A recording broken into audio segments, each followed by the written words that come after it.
You don't know about me without having heard a band by the name of Tom Petty and the Heartbreakers. But that's okay. We played rock and roll together for a long time. So much has been written about us, some of it is even true. But this is the first time one of us has tried to tell our story. I should say stories. A few of them at least. There are a lot we could tell. Nobody would ever have imagined it would be me, of all people, to tell them. I was never much of a talker, but my wife, Marcy, says I have gotten downright chatty in my old age, and she has been with me from the very beginning, so she would know. The Heartbreakers started in Los Angeles in 1976, but we all came from Gainesville, Florida. I was the guitar player. Stan was the drummer. He was wild and funny. And there was Ron, a sweet and sensitive guy, and an incredible bass player.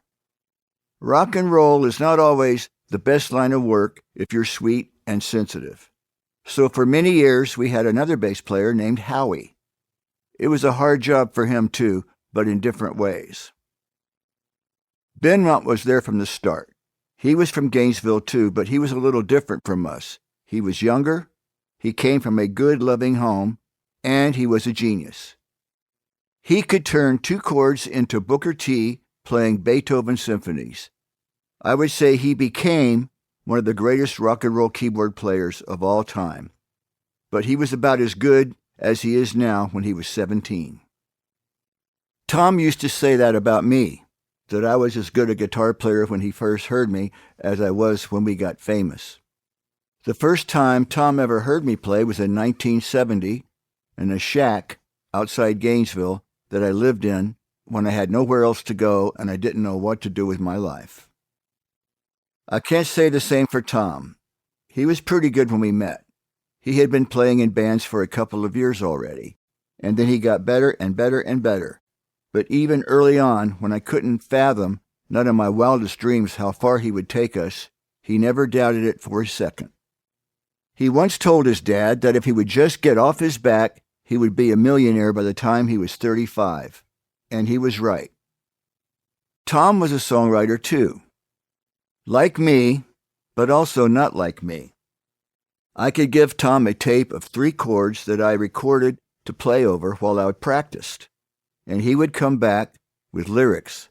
Thousands of people would sing with tears in their eyes. He wrote songs that gave people great courage and comfort. And sometimes he would give me a few verses over 2 chords, and I would write a guitar part that made it a hit, that made people roll down the windows and drive faster when it came on the radio. Sometimes I would write a guitar line like that and try to throw it away. But he'd save it. Time after time, he heard things in me that I couldn't hear in myself. Tom never doubted that we would make it. When all I knew was that I had nowhere to go, Tom knew we were going to the top. Nothing was going to stop him. He was little and he was skinny, but he could be unbreakable.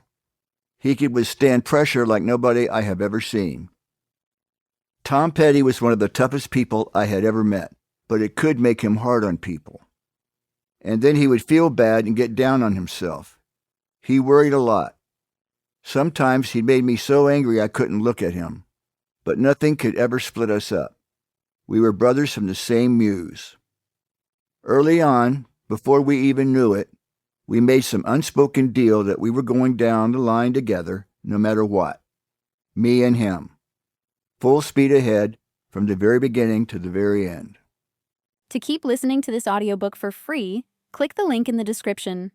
It will take you to a free Audible trial where you can listen to this and many other books for free for 30 days.